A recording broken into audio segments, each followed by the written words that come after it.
Hello, everyone. Thanks for joining us this evening. I'm Helen Seslowski from Oblong Books in New York's Hudson Valley. Before I welcome our guests, I have a few instructions for those of you who've not attended one of our virtual events before. If you have questions at any time, please type them into the chat or into the Q&A, which you'll find at the bottom of your screen, and we'll get to them after the discussion portion of the program. We're delighted this evening to welcome a friend and neighbor of Oblong Books. Actually, both authors are friends and neighbors of Oblong Books, but Jodé Millman, who will be discussing her new novel, Hooker Avenue, with best-selling thriller writer Alison Gaylin. Jodé's debut novel, The Midnight Call, won the 2020 American Fiction Award for Legal Thriller, a 2020 Bronze Ippy Award for Suspense. It was a 2021 Independent Press Award winner and 2021 Book Excellence Award finalist, and was shortlisted for the Clue Award. The novel also received a first place Blue Ribbon for Best Police Procedural. USA Today Network called it a must read. Jodé's work has also been featured in Suspense, The Big Thrill, and Books and Buzz magazine, and Hooker Avenue is set right here in the Hudson Valley. Alison Gaylin's books have won both the, the Edgar and Seamus Awards. Her work has been published in more than 9 countries and has been nominated for numerous awards, including the McCavity, Anthony, ITW, Thriller, and Strand Book Awards. In addition to her novels, Alison has published a graphic novel with Megan Abbott and a number of short stories, one of which appears in Best American Mystery Stories 2021. Her latest book, The Collective, which was published last fall, has already been optioned by Yellowbird UK for development as a television series. Before I hand over to Alison, a reminder that copies of Hooker Avenue and The Collective are available in both of our stores and through oblongbooks.com, and I'll post the links to those in the chat a little later. Alison and Jodé, welcome. Thank you for joining us. I'm going to hand over to you now, Alison. Great. Hi, Ellen. How are you? Thank you so much. I'm very excited to be speaking with Jodé, whose very exciting book, Hooker Avenue, the second book in the Queen's mystery series, and takes place in Poughkeepsie. It's just very, very exciting and a thrilling read, and it kept me up far too late at night. I think what we'd love to do, Jodé, is have you start by reading a section from Hooker Avenue so people could get a little feel for the book, and then we'll get into it and talk about it a little bit. That sounds great. Thanks, Alison. I'm going to start with chapter 1, which is always a good place to start. There was no doubt about it. Jessie Martin felt a storm brewing. Without warning, the blue sky darkened to an ominous purplish gray.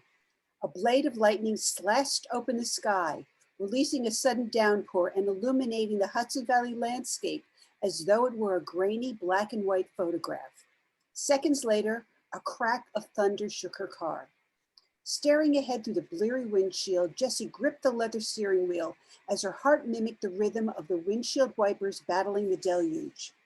It felt as though the world was ending, and all she wanted to do was to get home to her boyfriend, Hal Samuels, and her baby Lily.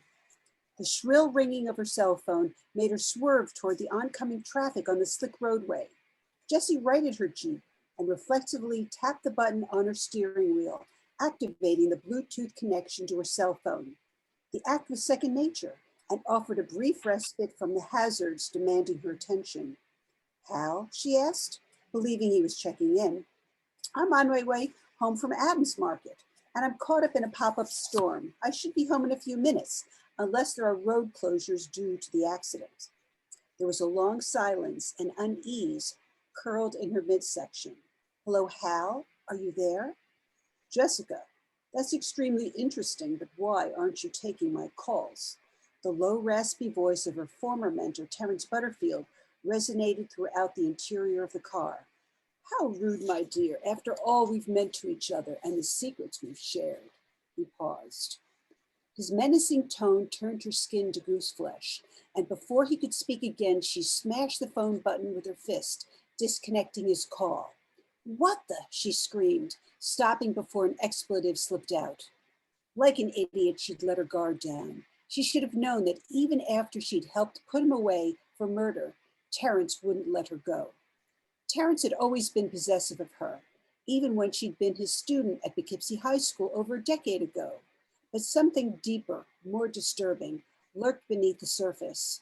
Last summer, he'd lured her teenage friend, Ryan Page, into his home with drugs and booze.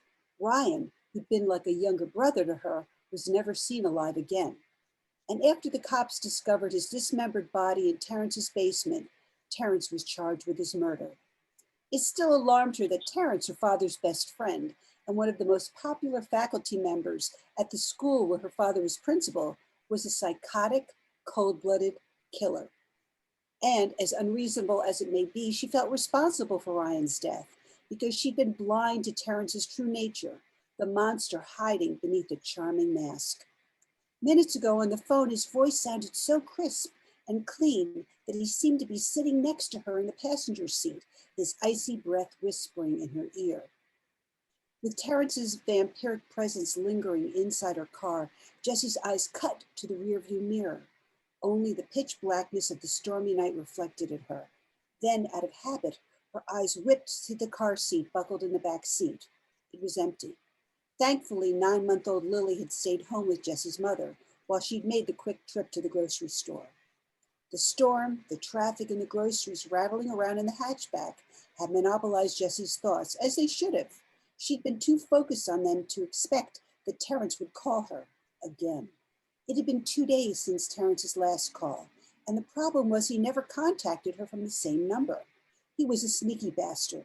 Sometimes he'd call her house, sometimes her cell phone, but he always called when he assumed she was alone. It was unbelievable that a murderer, albeit a murderer acquitted on the grounds of criminal insanity and institutionalized in a state-run psychiatric center, could contact her, or as she viewed it, stalk her. Jessie wasn't sleeping, she wasn't eating. She flinched whenever the doorbell or phone rang, even if it was her parents or Lily's father, Kyle Emery, or Hal. She kept Terrence's call a secret from everyone, but Jessie felt like she was about to snap.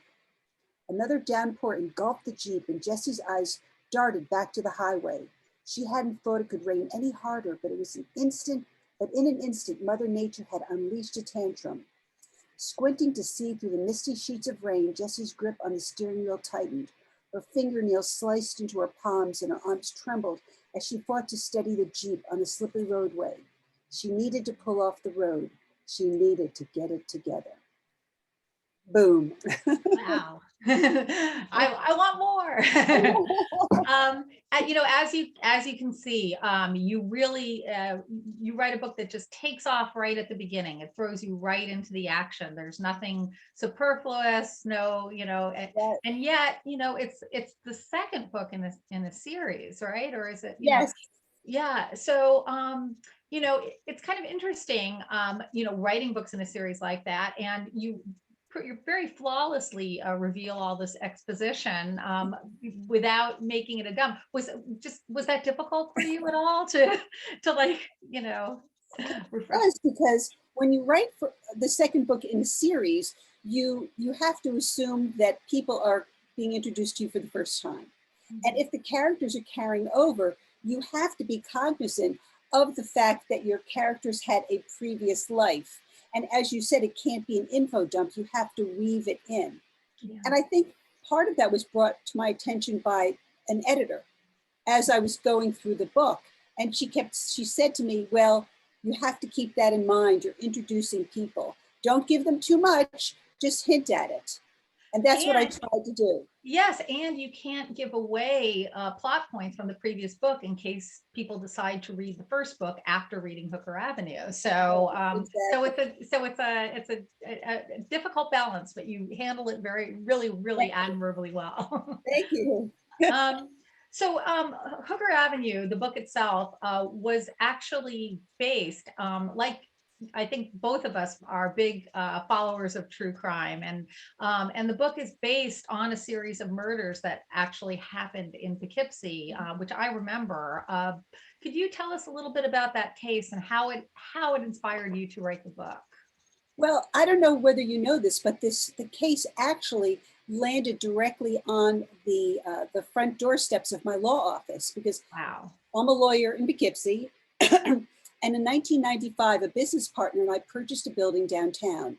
And it had been vacant for a while. We bought it from a bank, but we didn't know that there was a problem that came along with the building. And that was that it had become a congregating place for sex workers. They would literally hang out on our front porch and then go across the street. There was a vacant garage. They would do their business and then they would come back and wait on our porch. So we were constantly saying to the girls, please, could you leave? Could you leave? And gradually, after 1995, the girls started to disappear. We kept calling the police and we thought the police were, kind of dispersing them. But it turns out that a serial killer named Kendall Francois was literally stopping in front of our office, picking up these girls, propositioning them, taking them back to his house, and then he was dispatching them and burying them in his house. So the true crime was literally happening on your front doorstep. Literally. That's incredible. That's really incredible. When was he captured finally? And around how many victims did he have? He was captured. What happened was there was a gal that escaped from his clutches. Mm-hmm. And she ended up at a local Sunoco station. And the owner of the station called the police and said, look, there's a badly beaten woman here. I really think you need to investigate. So prior to that time, families of approximately 8 missing women had gone to the district attorney in Poughkeepsie and said, look, we've been complaining, we've filed reports, you haven't been doing anything. We really need you to investigate our mothers, our daughters, our granddaughters, our aunts, find out where these women are. So this woman escapes, this shop owner reports it to the police. The police then are able to bring this gal back to the station. She identifies Kendall Francois. They pick him up on the assault charges, and then he admits that he has killed 4 women. Wow. And this is on September 1st, 1998. And not only did this happen on my front steps, he lives 4 blocks from my house. So scary. I mean, he was a middle-class neighborhood, a guy whose parents were involved in the community. He worked at one of the local schools. I mean, he was a chameleon. I mean, he walked among us and no one knew that the guy was a psychotic killer. Yeah. So isn't that incredible? They found 8 bodies. Subsequently, it took them 28 days to exhume 8 bodies from his house. And I mean, it was a shame because for a period of 2 years, no one investigated these women who were missing. And that's what I try to bring to light in the book, that there's a certain unfortunate disparity in the types of crimes, especially where missing people are concerned. If you're the wife of a doctor, a lawyer, if you're an Instagram, influencer, then you're going to get the attention. But if you're people that are under the radar, such as sex workers, odds are you're not going to be investigated. There's really a disparity. Was that what inspired you to decide to write about this case, besides it happening on your front doorstep? The idea that, even in a lot of just crime fiction, this type of victim it doesn't get center stage as much. Isn't covered as much.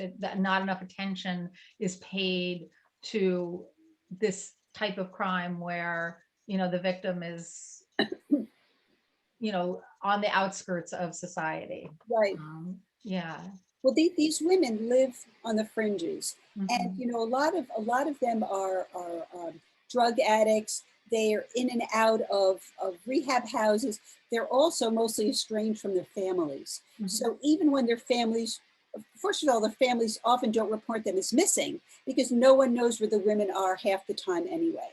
But what inspired me was I wanted to give a voice to people who don't have a voice. And that's what one of my lead characters, Detective Ebony Jones, is doing. She's giving a voice to these women who can't speak for themselves. And then all of the characters kind of join in her challenge once they realize the magnitude of this issue and that these women are missing. Yeah, absolutely. friendship between, or kind of estranged friendship between Jessie and Ebony plays a major role in the book, which is very interesting. You passed the Bechdel test, Bechdel test, sorry. Good for you. And also it's a very female driven book, which, which is a little more common these days than it used to be. But, in terms of, writing crime fiction from a female point of view, exploring things like female friendships that don't have anything to do with, fighting over a man or Right. anything like that. Was that sort of a conscious decision on your part when you started the series? It is, because I wanted to create two characters that had a history, that were best friends and really loved each other. But as they grew and as they developed into their careers and their lives as adults, there's tremendous tension, in their jobs, because Jessie Martin is an attorney. She's a criminal defense attorney who represents the bad guy, and Ebony is the person who puts them away. They have ethical issues that create tension, professional issues, and personal issues, because they find themselves growing apart. And in this book, they kind of ebb and flow. We have two parallel stories. We have Ebony's story and we have Jessie's story. And as I described it in the book, they're like two parallel train tracks, going toward the same place, but being parallel, and occasionally they're in sync, and occasionally they're at loggerheads. And it's my intention to keep that going, because I think that tension really drives the book.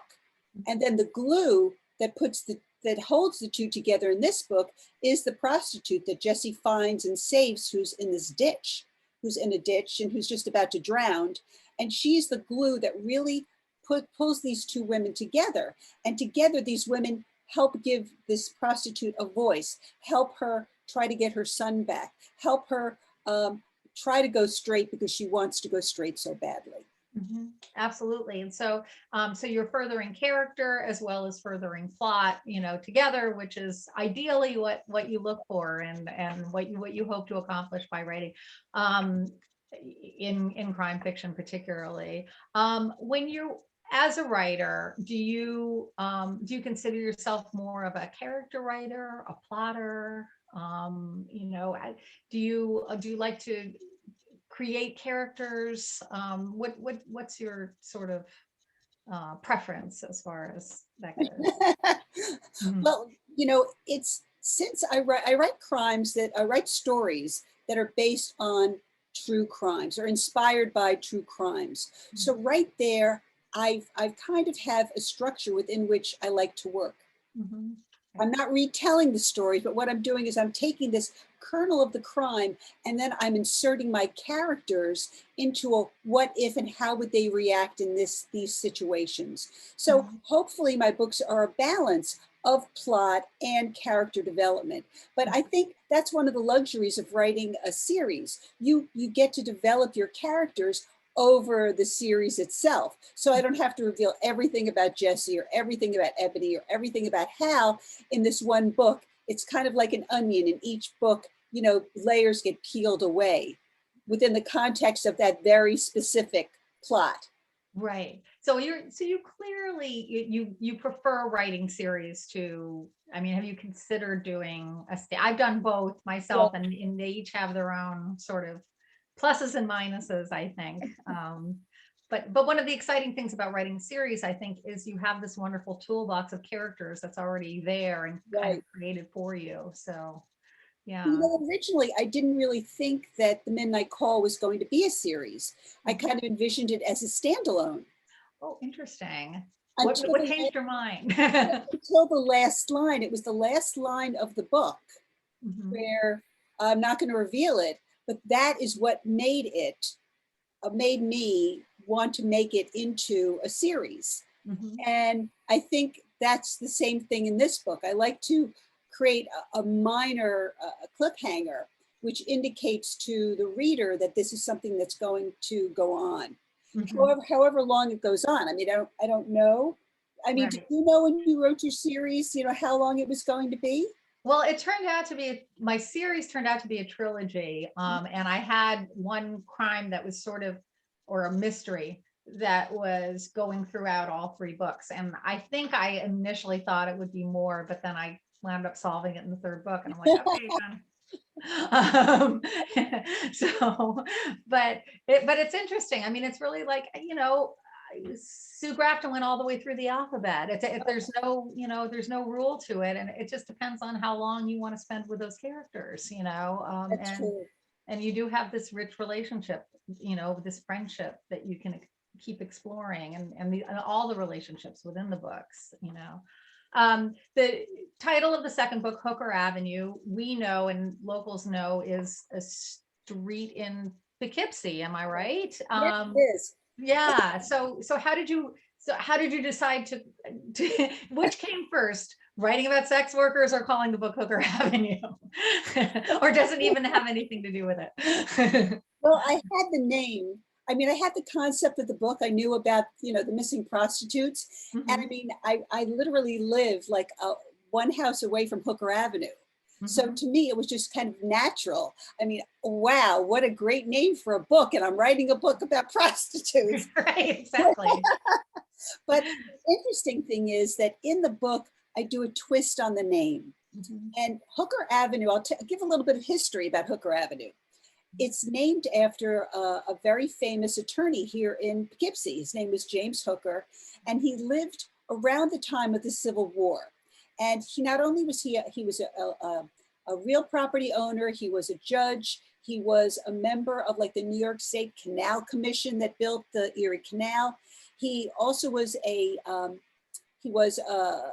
the commission, the Water Commission here in Poughkeepsie, which created a reservoir at Reservoir Square, which is the site that I really call Hooker Avenue, the place where prostitutes congregate in my book. So what I decided to do was, okay, take that with a twist. Now, there's another hooker and who's famous, and his name is General Joseph Hooker, Fighting Joe Hooker. And he was a famous general during the Civil War, and he was a party animal. I mean, he was known for partying and playing poker and having bands, and also having a very loyal band of prostitutes that would follow him throughout his brigade throughout the Civil War. Oh, And so these hookers were called Hooker's Brigade, and that's how we technically got the name for sex workers being called hookers. Oh, Hooker's so Brigade. Mhm. After this general. So in the book, I did a twist where instead of having our state judge be the source of the name, I made a twist and used our wacky general from the Civil War. Right. It has a lot of different meanings for me, and Yeah. hopefully readers will understand that and appreciate it. Oh, it's terrific. It's a great bit of history, and I never knew the origin of the expression, before that. So so you learn something as you Yeah. go. They used to be called, sex workers used to be called public women. Oh, wow. And sometimes when I speak at libraries, I do an audiovisual presentation, and I've got an actual photograph of these women standing in front of this wagon train, and on the side it says Hooker's Brigade. I mean, it was Wow. really a well-known institution that these women, were his followers. They just followed him around. It was like his What harem. was boring, right? Right, exactly. Oh, I want to see that picture. I'll have It's really a hoot. I really want to see it. It's too bad we can't share a screen and do it. Yeah, it's really fascinating, and also obviously one of the great things about the book and about your books is the legal knowledge that you have goes in. You write with authority when you're writing a legal thriller because you are a lawyer and you Right. know this world inside and out. I want to ask you a couple questions related to that. Have you always wanted to write? And when you did decide, you wanted to write fiction, was it just an absolute given that it would be legal thrillers? Was there ever a poetry phase? I don't know. That's a good question. I can tell you I fell in love with mysteries with Nancy Drew. I think we all did. Oh, yeah. And I I remember maybe as a 10-year-old writing my own Nancy Drew stories. And I think I was always a writer. And I think maybe the best word is a storyteller, because as a lawyer, you are a storyteller, because you have to convince a judge, a jury, you're at the other side of your client's story. So, Exactly. Yeah. you know, and I always believed in write what you know. I mean, I would love to write a rom-com or to write science fiction, but I don't think I have the imagination or I think I'm just too much of a lawyer to go there. So I like to write what I know. And that's why I think I was drawn to writing a legal thriller. Maybe sometime day in the future, I'll write, you know, like Nora Roberts does, you know, she writes science fiction as Jake. Right. Maybe someday I'll do that, you know, once I get my feet a little bit more wet. But I think I always knew that when I wrote, it would be a legal thriller. Yeah. And I feel like, you know, I'm sure that in terms of just writing with confidence, it helps that you have the law background. How does the discipline of the job itself help you as a writer, or is it more just in terms of the knowledge that you have of the criminal law system? Tell me like how being a lawyer helps you as a writer. Well, first of all, as a lawyer, you have to be very organized in your presentations. And I would always outline my cases. I would always, you know, when I would go to court, when I would go to trial, I would have massive notebooks that were organized with all of my exhibits. So I think organization was the key to me. That was the first thing. And that also helped me with the discipline to sit down and write an outline. And when I write an outline, I don't know about you, but my outlines are 30, 40 pages. They're very deep, they're very detailed. So I think that was helpful. Also, it helped me with vocabulary. You know, it helped me with being able to pace and communicate to an audience, a presentation, because that's what you're doing. You know, but what I didn't realize, and it's funny because I between stopping really practicing law and writing, I got my master's in English literature. And the first criticism was, you write like a lawyer. You know? You write like a lawyer.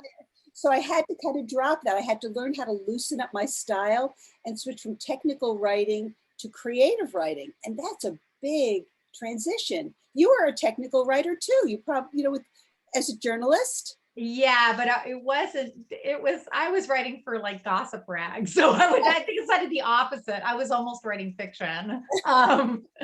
So yes, I do have my journalism degree, but we didn't put it to great use. It's very interesting that you say that, because we have a question that says, I'd love to know how both of you go from facts to a story without just telling the facts all over again. And that's sort of something that you just touched on. Was, you know, do I just spill out my legal expertise on the page? Right. How do I make this a compelling story? You know, tell us a little bit about that. Well, you know, I know that when I read a book as a reader, I want to come away having learned something in the process. And relying upon the expertise of the person who's writing it, like yourself. And so for me, it's really important that I get the facts right. So when I write a book, it really does take a village, because I do a lot of research. You know, I go through court records, I go through, for example, the Poughkeepsie Journal, and go through newspaper archives. And in this case, I went to the 911 center, and I was able to see how 911 calls are answered. You know, I spoke with medical people. I spoke with the police and procedure. So once I gather all that information, you don't reveal that. You don't reveal all of your bag of tricks. Yeah. You just have to weave them in and drop them in. It's a very delicate balance, as you know, when you're writing about the dark web. You know, you had to weave things in. You don't want to, you know, bludgeon your readers over the head. when Oh, you, absolutely. Yeah, I think research in general should just make you feel confident enough to write a story and make your readers not think, oh, she watched a few episodes of CSI, you know. And I think sometimes was going to ask you about your first draft versus second draft. I do a tremendous amount of rewriting. My first drafts are always horrible. But sometimes in my first draft, I get a little obsessed with certain aspects of the research that I've done, and I spew out a little too much. You know, I think in one of my books, and What Remains of Me, I had like 3 pages about the Reed interrogation technique, the Reed technique, and because I thought it was really interesting, but my editor's like, what are you doing? You know, so, then I don't even think it ended up making it even into the final, the final book. But just having that. So, if you're going to write about a realtor, you want to talk to a realtor, find out what their job is like, anything. If you want to write about a certain police station, before I wrote If I Die Tonight, I went to the Rhinebeck police station. Before What Remains of Me, I was in the LA, homicide, division, went in there.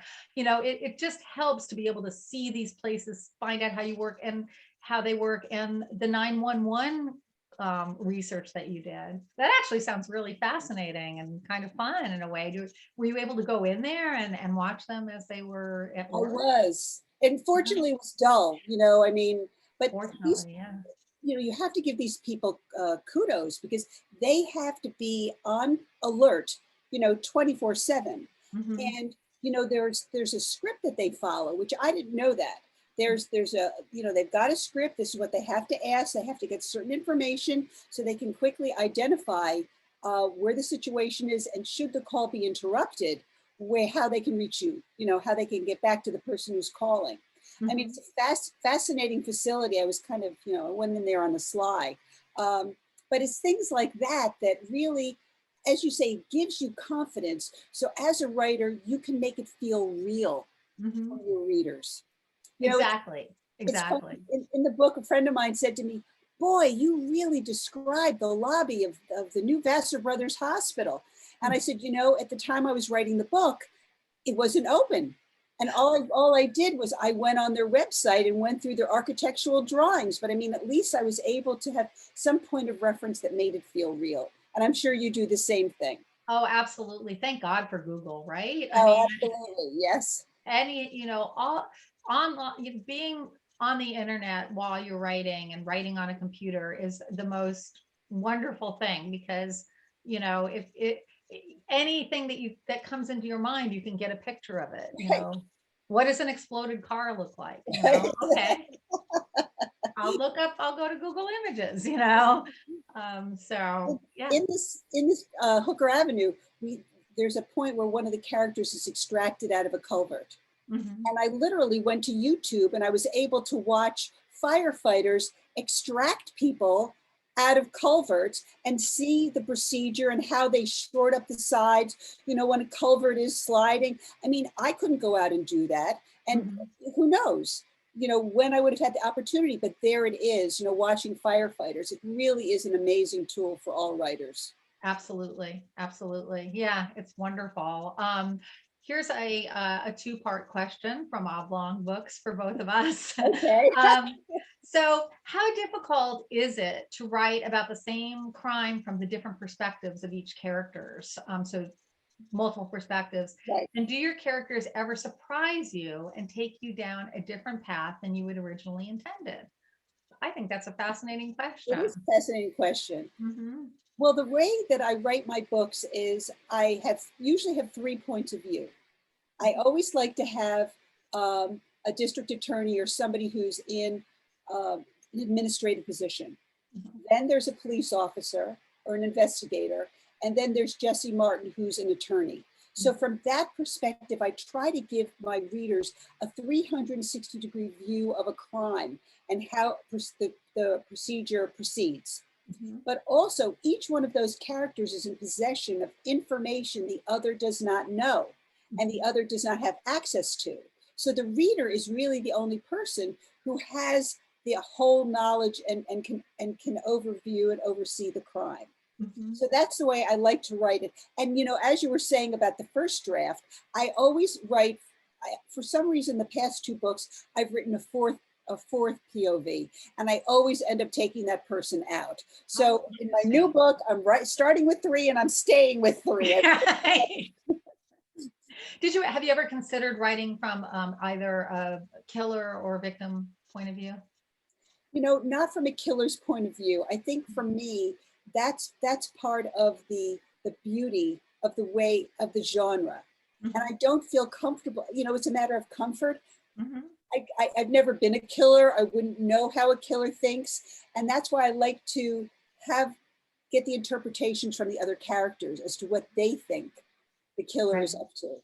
Yeah, I think that's a really good point you made too, about how each person has a different perspective of the crime. And so it's not, so when you're doing multiple points of view, if it's difficult to switch, you know, or if they end up sounding repetitive, then you don't need one of those points of view. Right. And one thing, like the most of my books have been from multiple points of view, but the collective is from one point of view, first person, present tense. But I'm still writing from multiple points of view because I need to know in my mind what's going on in the world around her, because she has a very limited scope of this horrible group of people that she becomes involved in, and there are things going on that she is even unaware of. So I have to sort of keep that timeline in my head, almost as if I am writing from many different perspectives. So, but that's always a question I think you approach when you're starting a book. At least I do. Like, am I going to do multiple points of view? Am I going to just do 2? Am I going to do 1? Am I going to do first person? Am I going to do third person? And all of that are these little tools that are available to you, which is very exciting. I think going from either one point of view to multiple points of view or opposite, it's kind of energizing because you're using a different set of tools than you have in previous books. So I find it really challenging and exciting, and you know, it's interesting. Do your characters, have they ever surprised you by taking you down a different path than you'd intended? You know, this may sound like almost crazy, but the answer is yes. Mm-hmm. I mean, I can be writing one thing, and then all of a sudden they'll say to me, no, I don't want to turn left, I want to turn right. And all of a sudden something else opened up. That happened to me today, where I'm writing a scene and my character was in the kitchen and I intended for something else to happen. And then all of a sudden she's answering the door and something else happens and it just leads them down an entirely different path. Mm-hmm. I think that's some of the excitement of writing. Don't you find that? Absolutely. That's the excitement of writing. Yeah, I mean, a lot of times when I'm writing something, a character's motivations will become clear to me, like in the middle of when I'm writing my first draft, and I have to go back and rework things because I'll surprise myself. I think it's you know, they always talk about twists, you know, how we write twists and right. in our genre, and I think it's really hard to write a good twist if you're not able to surprise yourself. If you're so tied to what you think is going to happen, then I think you kind of cheat yourself out of the opportunity to just go somewhere completely different with it. And, you know, then of course you have to go back and seed it in. but yes, it's happened to me quite a bit where I'll be like, wow, that's why he's been here this whole time. That's what's going on, huh? Okay, you know. All right. Well, do you outline or do you write? I don't. When I first started, I wrote outlines, but I don't now because I would always end up going off the outline. Right. What I do is I'll write a chapter and then I'll come up with an outline in my head of the next, like maybe 3 chapters, you know, and then I'll write that. And I know eventually where I want it to end up, but I don't really know the route that I'm going to take when I get there. And that's what works for me. But I know a lot of really successful authors, that, you know, like you, that do what you do and write a very detailed outline. You know, it's very helpful, especially when you're writing from several points of view like that, you know. You know what I did this time? I subscribed to Canva, which is, you Mhm. know, a graphic arts program. Mhm. And they also have what's known as a mind map.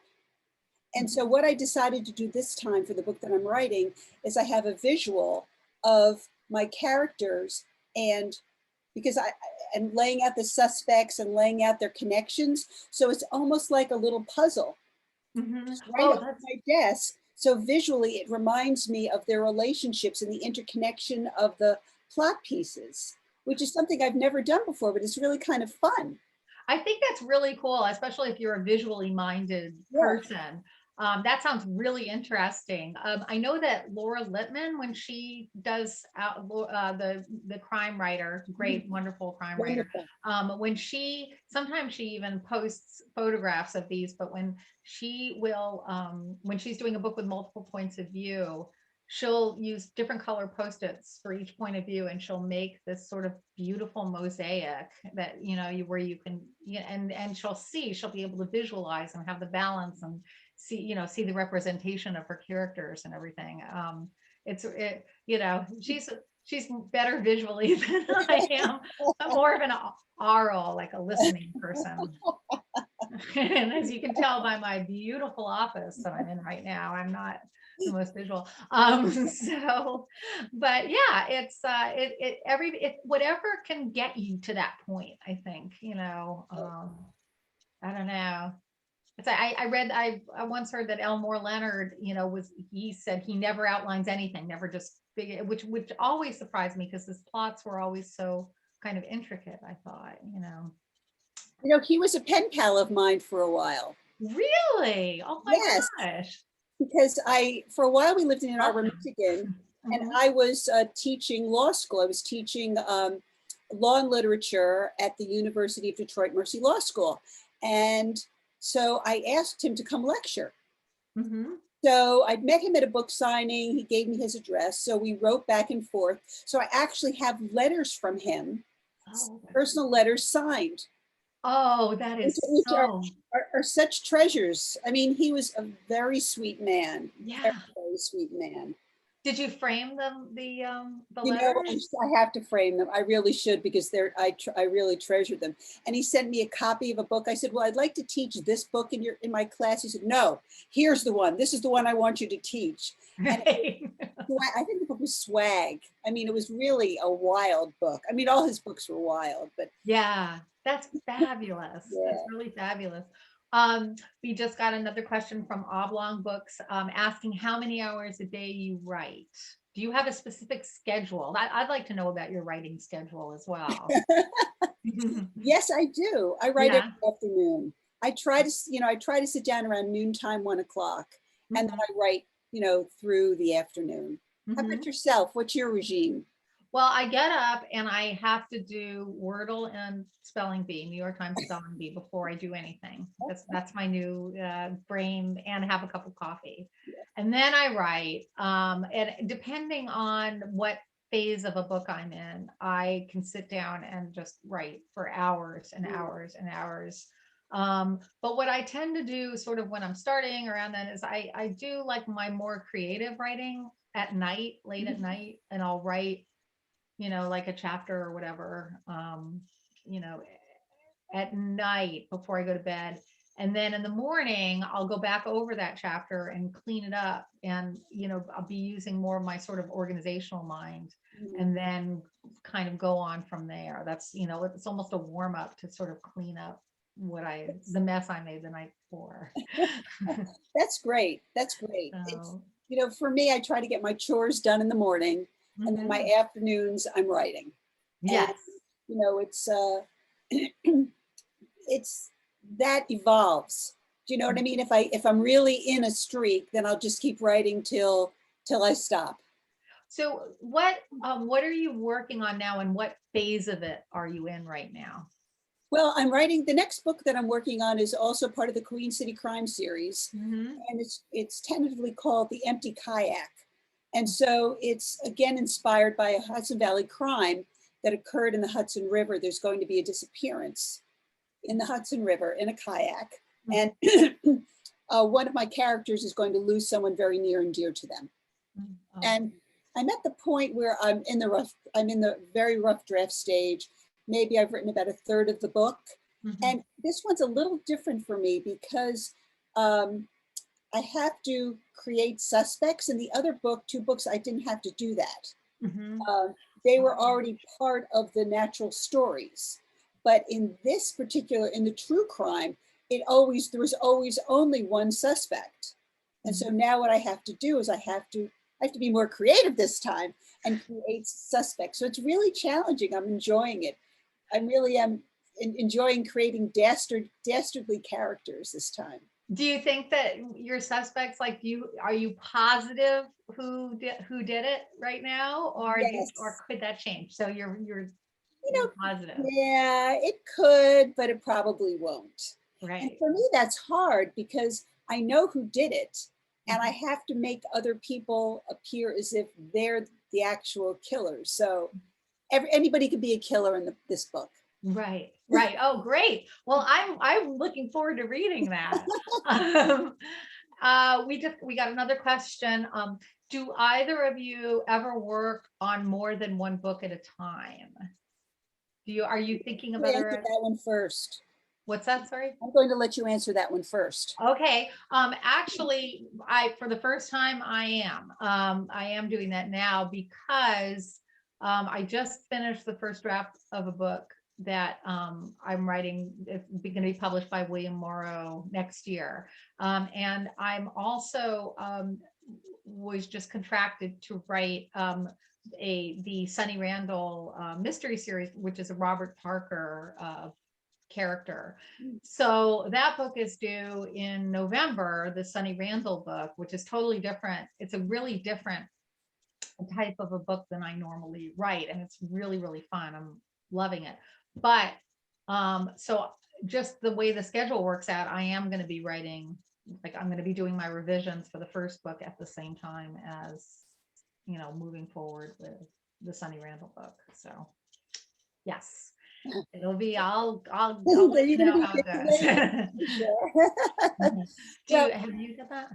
Yeah, well, I've got my first book, The Midnight Call, is being re-released in September. So technically I'm supposed to be re-editing that, but I don't see there being a lot of revision.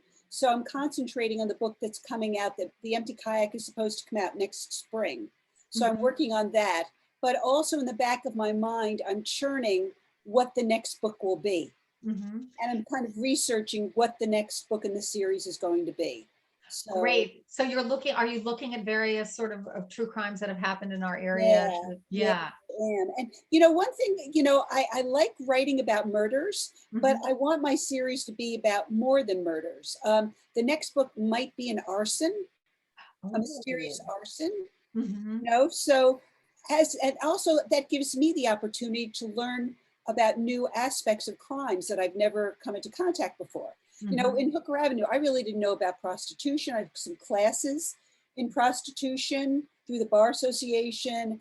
So each book is teaching me as a writer something different, which is kind of cool. I'm learning a lot about kayaking and about aquatic forensic deaths for the book I'm writing now. So to me, it's just fascinating to be able to learn as I go through each different book. It's all really fascinating. Now the kayak crime, the disappearance. Yeah. When did that happen? That was I'm trying to remember when. I think it was maybe 3 years ago. Yeah, I remember that being in the news. Recently, and that made national news. She was on 2020. Yeah. For some reason, I'm drawing a blank on her name, but but it was it really was a really interesting crime. And again, I have a very tenuous connection to that crime. I know people that knew the victim, that kind of thing. It wasn't on my doorstep, right. See, it's interesting. So is it that personal connection that makes you think this is the crime I want to write about?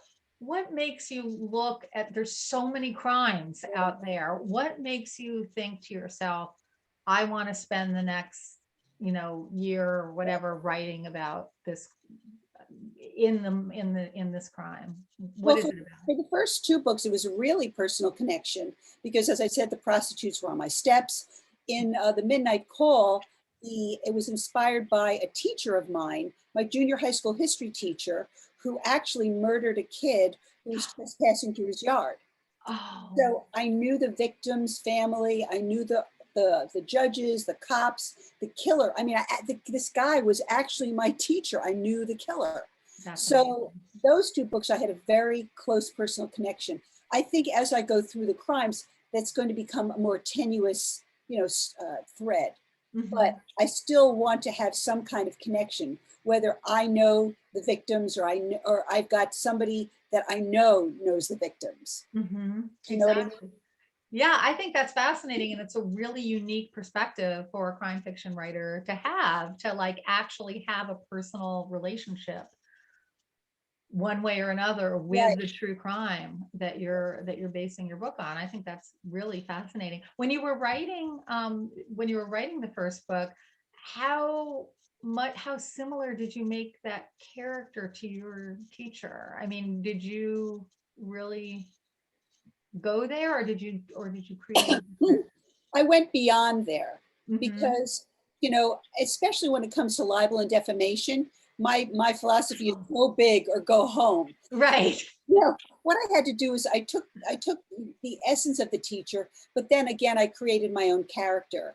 And I had a friend who was a psychiatrist who helped me craft the actual, psychological disabilities that could contribute to this type of crime. Oh, They great. talked about, the different kinds of psychosis and everything that would compel a person to commit these crimes. So again, I worked with, an expert in the field, but I didn't want to rely too heavily on this person because A, he's still alive. Oh, okay. Right. You don't. B, he's not in jail. He's in a mental health institution. And every 2 years, he's permitted to request to be released. Right. So Oh, hey, you don't want to. You don't want to go there. Exactly. Or it can be the plot of your next book. He gets out and he attacks the author who. Knock, knock. Who's there? Exactly. So I think I'm gonna open it up a little bit to. We have time for maybe one more question. If anybody else has any other questions, do you have a title, by the way, for your next book that's going to be coming out? The Empty Kayak. The Empty Kayak, right? Okay, excellent. So keep your eyes open for The Empty Kayak and buy Hooker Avenue. It's an amazing read. So it's absolutely riveting. Thank you. I appreciate that. Really great. Oh, we can't hear you. We can't hear you. Your microphone is off. I'm sorry. There we go. Oh, you have a question from Anne. Oh, she's just saying that she knew the history teacher too.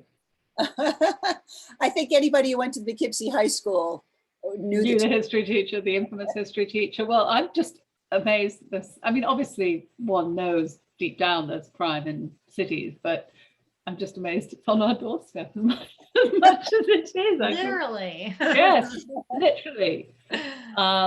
This was absolutely fascinating, really fascinating. Jodé, what a wealth of information that you have at your fingertips, and you're able to craft it into these wonderful stories. And you too, Alison, we really enjoy your work and reading your books. So I'd like to thank you both for joining us this evening and for a lovely discussion. A reminder to all of you who joined us that copies of Hooker Avenue and The Collective are available in both our stores in Millerton and Rhinebeck, and also through oblongbooks.com. And I'd like to thank all of you for spending your summer evening with us. And with that, ladies, I will say good night. Thank you very much. Thanks for joining us. Lots of success with the book, Jodé. Bye. Bye. Bye.